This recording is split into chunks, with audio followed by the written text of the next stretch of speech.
All right, welcome to CBS Sports HQ, brought to you by AMC Plus. Only the good stuff. That's Jeremy St. Louis. I'm Brandon Baylor. The good fellas checking in with you. And speaking of the good stuff, it's championship week in college football, and it's time to start talking about it, JSL. Yeah, so far all this week, all we've been talking about is all the coaching moves that have been going on. We haven't even touched on the flurry of title games this week. Well, that changes today, and we start with what could be a college football championship playoff preview. The SEC title game between number 1 Georgia and number 4 Alabama. Here's our Chris Hassel.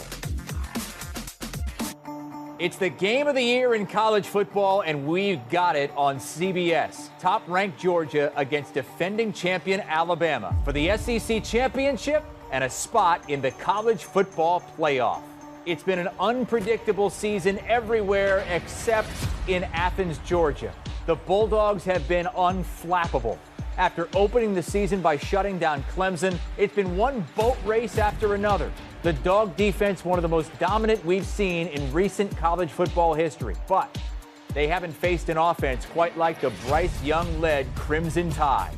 He's like a point guard. He's like an elite point guard that can distribute the ball.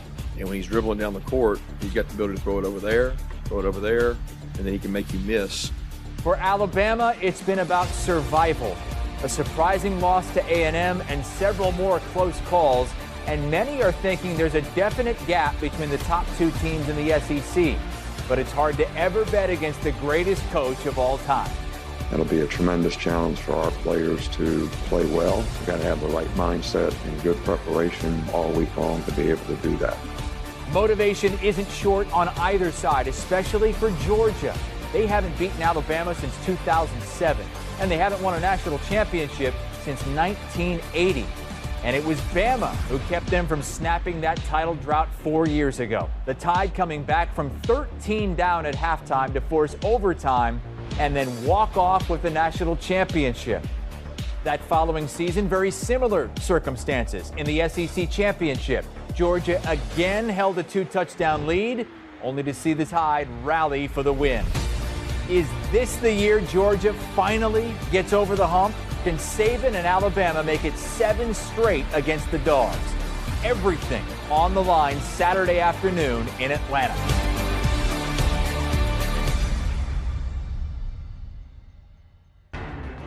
I said they were number 4 Alabama, number 3 according to the CFP rankings. They were number 4 in the AP poll, but we can forget about that now because now it's all about the playoff rankings. Alabama, number 3. This will be the third time these two teams meeting in the title game.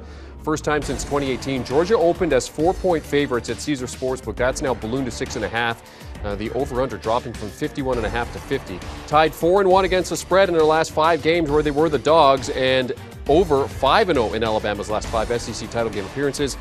And the West representative, or Alabama in this case, has won 11 of the last 12 SEC title games.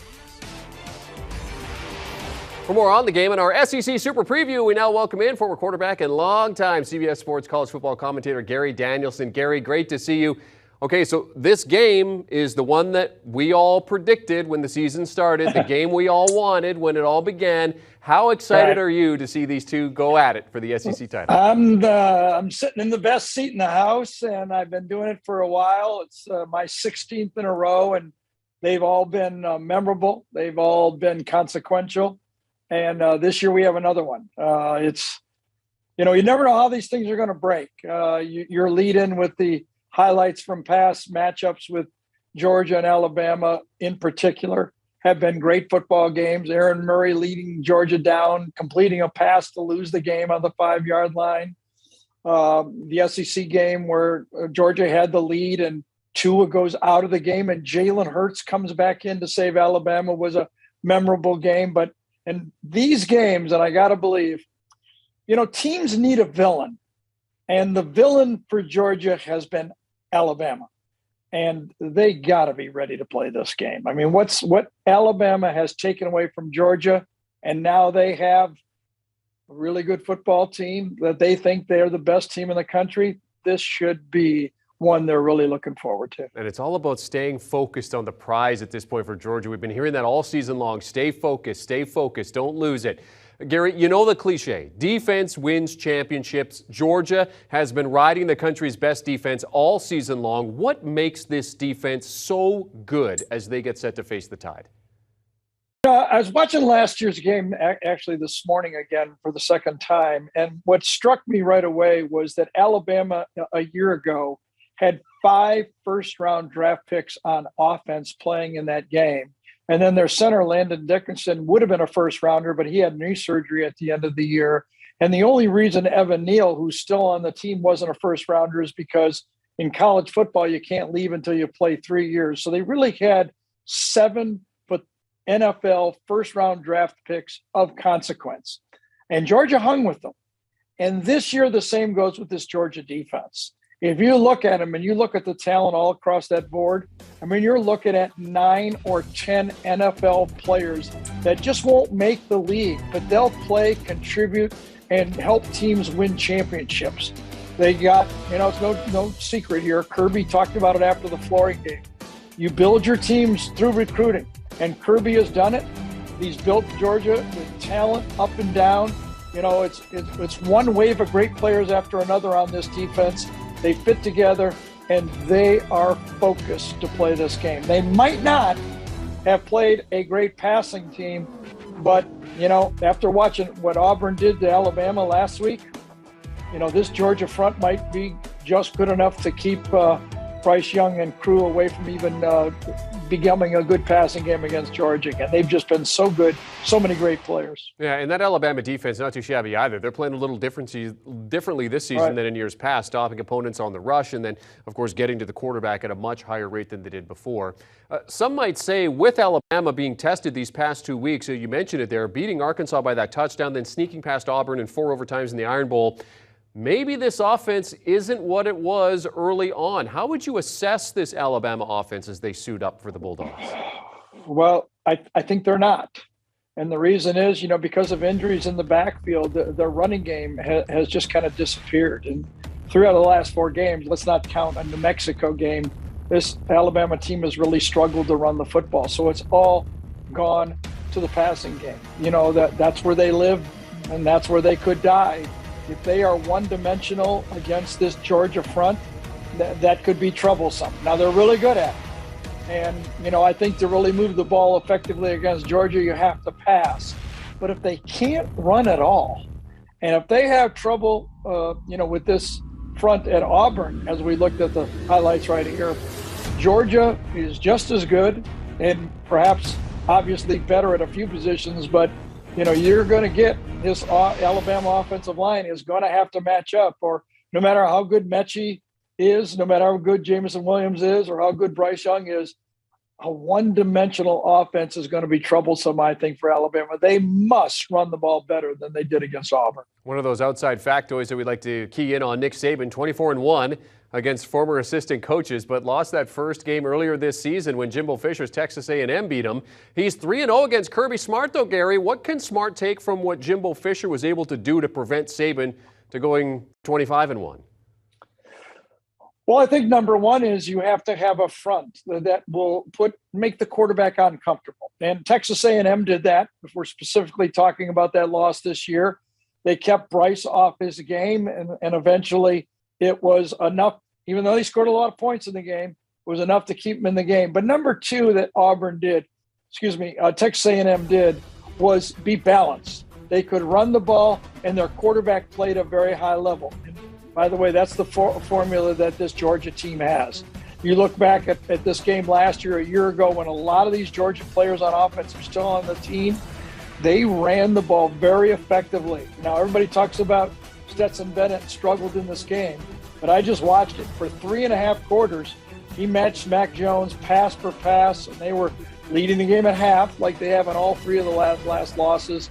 But I think the key is you better play sound defense, and then you better have high-level quarterback play. In that game against A&M, Zach Calzada played at a high level, and in most of the upsets that I've seen when Alabama has lost, it's been Johnny Manziel, Steven Garcia, Deshaun Watson, all playing quarterback at a high level. and Stetson will have to play at a high level to beat Alabama. Both of these defenses like to get after it. We've talked about that. On the other side of that, though, these offensive lines, let's talk about the Hogs. How do they stack up in terms of stopping that pressure and opening up passing and rushing lanes? Well, I think the importance here is Georgia has been able to be balanced and throw the ball when they want to.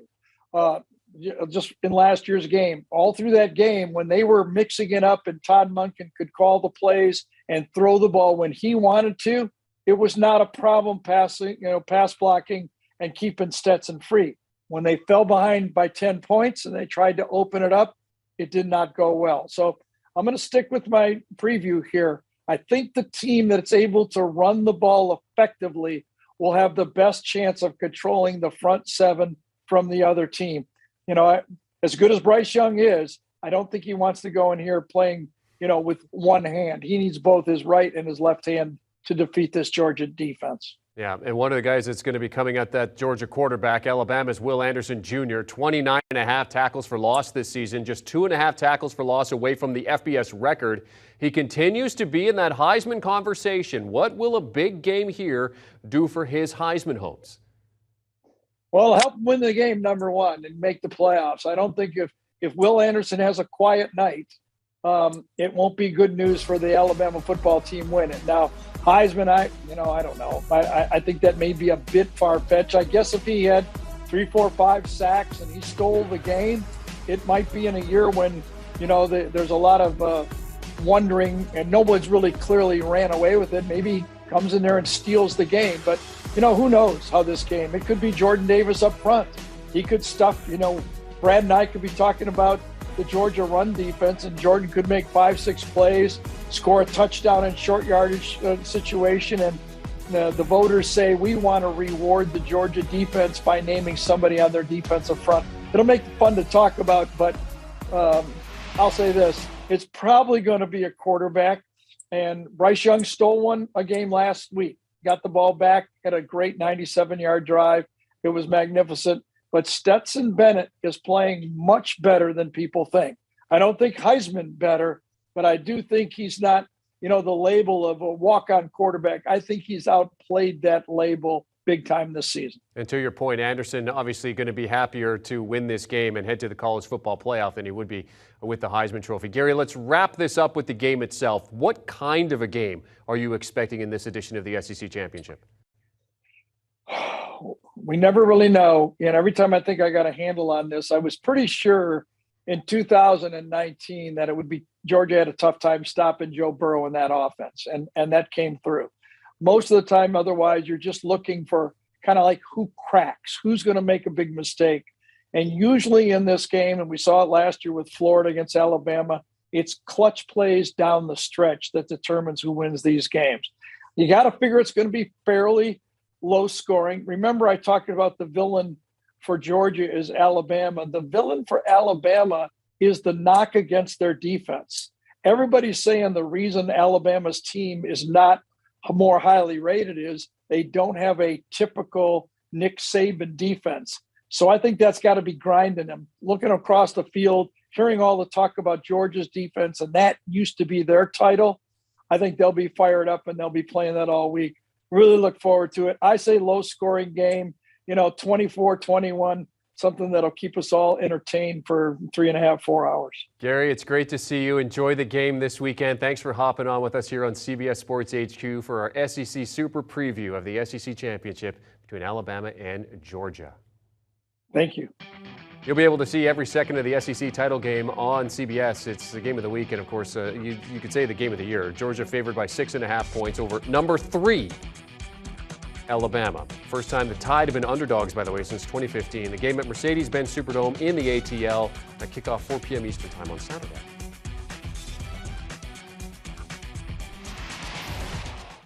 All right, time to welcome in the two live crew here. Emory Hunt along with our Barrett Sallee to break this down. Let's keep it there in the SEC Championship. And Barrett, I'll start with you. Either way it can go between Georgia and Alabama. But if you're looking at this from the Dogs' perspective, win or loss, are they still in that CFP for you? Yeah, I don't think there's any doubt that Georgia is in win or loss, even if they get blown out by Alabama, because they have such a solid resume throughout the course of the entire season. And I don't think the College Football Playoff Committee will dock them 4 spots for playing themselves into a game that wasn't scheduled and then getting blown out in that one. So if there were other teams, if this was a crowded field, if there were 7 or 8 legit contenders that have an argument, okay, yeah, maybe sure, you could say that Georgia losing a conference championship game could be something that could prevent them from making the college football playoff. But with the way this team has played all year long, with the way that defense has been just absolutely stifling, one of the best defenses we've seen this century, I don't think that they could fall out. I think they're in regardless. Absolutely, I agree with Barrett, because you don't have a 2 undefeated Big 12 teams or 2 undefeated Pac-12 teams that can really challenge that spot. And it's not like Georgia has been one of these squads that have been shaky number 1 for a long time. They've been dominant in that number 1 spot. So even if they lose, they'll fall probably to number 2, but they definitely won't fall out the top 4, in my opinion. All right, you see there, of course, the odds when it comes to CFP, Georgia, the top dogs. But Emory here, Alabama had their streak of 92 games as the favorite snap. Are you surprised that's the case heading into this one? Not surprised at all. I mean, Alabama's been flirting with that loss the entire season. LSU, they lost to A&M. Auburn should have beaten them. So I'm not surprised, because we see this is not the same type of Alabama team that we are used to seeing. Even Arkansas gave them a chance during that ball game. So it's not surprising they're facing a top-tier opponent, in my opinion, in Georgia, one that's better than them on both sides of the football, playing much more consistent. So to see them go into this ball game as underdogs is finally the world correcting itself on its axis. Yeah, I agree with Emory, and I think it's interesting. I think Nick Saban understands why this team is an underdog. If you remember last week in his coach's show at Baumhauer's Grill, he basically insulted all of the Alabama fans to their face, and yet they still cheered him for not being happy with not winning big. And I think Nick Saban, after the Iron Bowl, he kind of suggested this as well. Maybe this is just what this team is, right? Like maybe the defense is suspect at times. The offensive line is a complete disaster, and he knows that. So, yeah, I mean, I think right now going into this game, there's no doubt that Georgia should be favored. It's flawless. It's the only flawless team in college football right now. If you look at Alabama, you can name one very big flaw, their offensive line, and another with the defense sometimes giving up too many big plays. So not surprising at all. All right, so the dogs here favored by 6.5 as we head close to the SEC championship. Barrett, X factors here for Georgia to kind of win this one over their longtime rivals in the Crimson Tide. Yeah, how about George Pickens, the wide receiver? He's been out all year. He tore his ACL in the spring. He got into that Georgia Tech game, caught a couple passes, ran some routes, got into the flow. There's a reason he did that. There's a reason he got a few snaps because they're going to need him, or at least they think they might need him for the stretch run. So if George Pickens comes back and is anywhere close to what he can be, think about what that provides, not just for Jermaine Burton and Ladd McConkey and Brock Bowers and the rest of that wide receiving core, but that running game. That takes so much pressure off those guys, so it really will open up the offense. The X factor for Georgia, I mean, look, you could name any person on that team. They're so good. But think about what a great day for George Pickens would do, not only in this game against Alabama, but moving forward, going into the college football playoff. It would be one of the most dangerous teams we've seen in a long time. To me, the biggest X factor for Georgia is the guy that handles the football every play, and that's Stetson Bennett IV. I think he should be invited to the Heisman Trophy ceremonies because he's been playing outstanding ball, leading the number 1 team in the nation. He's taken that Ken Dorsey route in terms of his Heisman candidacy, in my opinion, but definitely should be up there in New York City, getting the free trip and all the things that comes with that ceremony. But when you look at what he does well, he's able to create. He's able to escape the pocket and create downfield. And yes, you look at someone like JT Daniels, he may have more quote-unquote physical tools, but what we know about Stetson Bennett is that he's not afraid of pressure. He welcomes pressure. He's willing to stand in there and stare down a gun barrel and fire a shot down the field, or take off and run and not look to slide. He's looking to score the ball. So his play in this game against that defense will be the biggest key. And I think he has more confidence now than what we saw last year. So shout out to Stetson Bennett IV for doing what he did out there this year. And he's going to be the biggest X factor on the field against Alabama. course, he's been putting the team on his back, like you just said, up there, basically what we saw leading into the biggest game for him this season. All right, what about X factors for Alabama? I think both of you guys, instead of maybe put an S on it, X factors, because it's not just one person for the Crimson Tide. Barry, start with you. Yeah, it's that offensive line. It's been a disaster all year long. Really was a problem in spring, too. We saw Bryce Young in the spring game still running for his life. And after what happened against Auburn, I think Bryce Young is still running for his life. That Auburn defense got after him, and that's Auburn's defense.